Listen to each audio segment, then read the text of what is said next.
Alrighty then, corn children, children of the corn.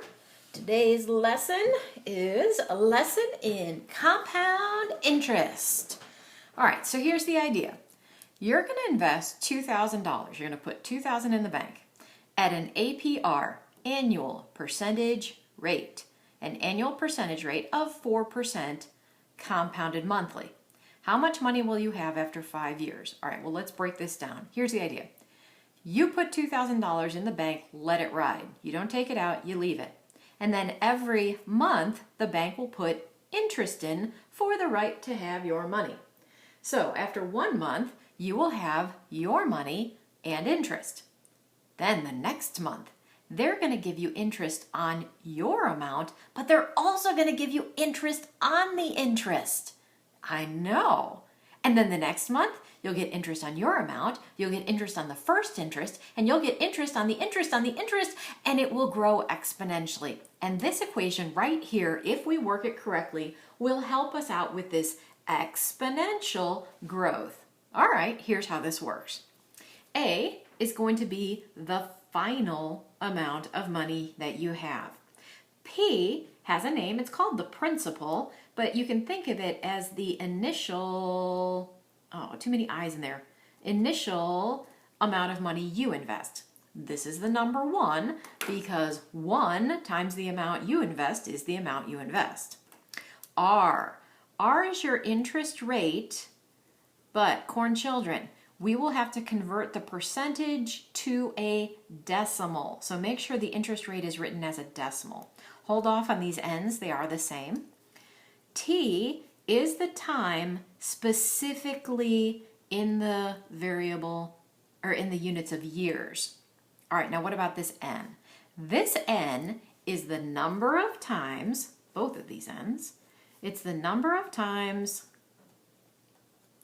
that you get interest in 1 year. All right, it's very simple. It's the compounded phrase. Compounded monthly. Don't overthink this. There are 12 months in a year. N is 12. If we were compounding this daily, then there would be 365. If we're compounding it weekly, it's 52. It's the number of units per 1 year. All right, so let's math this up. In our example, the final amount would be the initial investment of $2,000. There's the number 1. The interest rate 4%, 0.04 as a decimal. There are 12 times per year that we are putting interest into the account for 5 years. Now, you could simplify this if you want to. I just straight up went to my handy dandy graphing calculator and typed it in. Now you will notice, because I'm a genius, I went ahead and figured out that 5 times 12 is 60, just because it's easier to type. Now we're talking about money here, so we would round this to the nearest whole penny, and we end up with $2,441.99. So that's the initial $2,000 that we put in, plus $441, almost $442 of interest. All right, that's pretty straightforward. It's not that hard to work with. All right, now we want to take the pseudo real world. I mean, in the real world, this interest rate would probably not stay the same for a whole 5 years. But, you know, it's a good estimating tool. We're going to go from the real world to the hypothetical crazy math world. Yeah. So here's what I'm going to do. I would like for us to invest $1 at 100% interest for 1 year. Okay, so P will be 1. When you turn it into a decimal, the rate will be 1 and the time is 1. I've made all the values 1. Now what about the N? Well, here's where this gets crazy. I would like for us to push N towards infinity. Well, what does that mean? I'm not compounding this once a year.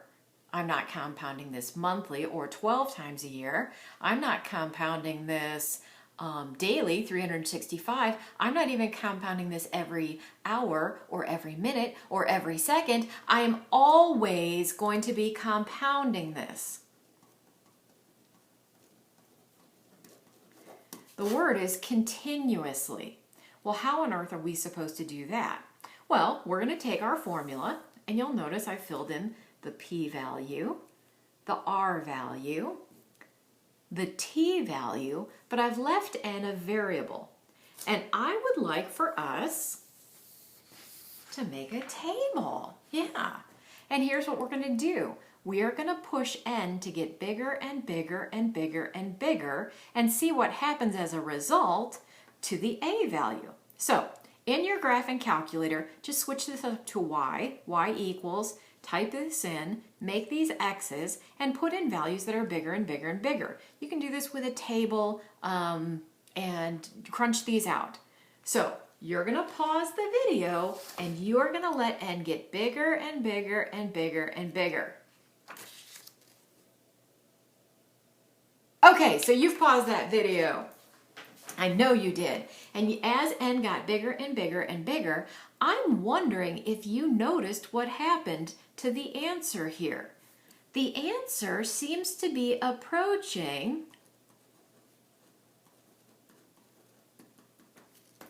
a number.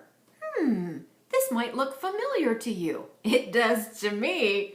That bad boy is the natural number e. You remember natural log, log base e? There's e. Shut up. No, this is actually the definition. If we take the limit and let n approach infinity, that's the definition of e. Are you kidding? No. So how does this work? Well, we can actually convert the regular compound interest formula into a very special formula for compounding continuously. So this formula is used if it says compounded anything besides continuously. If it says monthly, daily, annually, whatever, we use this formula. But if the problem says we compound continuously, the equation becomes a equals p times e, there's our e, raised to the RT power.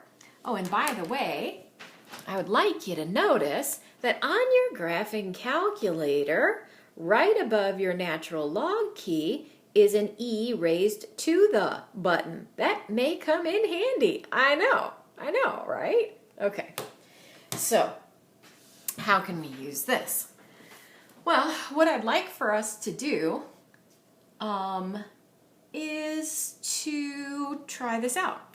Let's go ahead and see.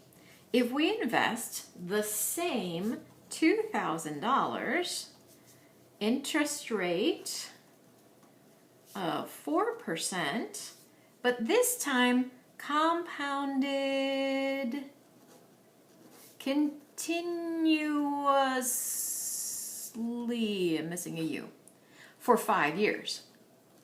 How is that going to play out? Well, the formula is pretty straightforward. It's $2,000. We are going to have E raised to the 0.04 times 5 power. And we could just type that straight up with the calculator. No way. Wait, here it is. Let's take a look. So I'm going to put 2,000. I'm going to go to my e to the x button, so it's in blue. We're going to use my second key. I get that. And I'm going to put 0.04 times 5. On the older models, you may need parentheses up there, but mine's not that old, so. And $2,442.81. And you'll notice it's not that different of a value. But that, ladies and gentlemen, is compounding continuously.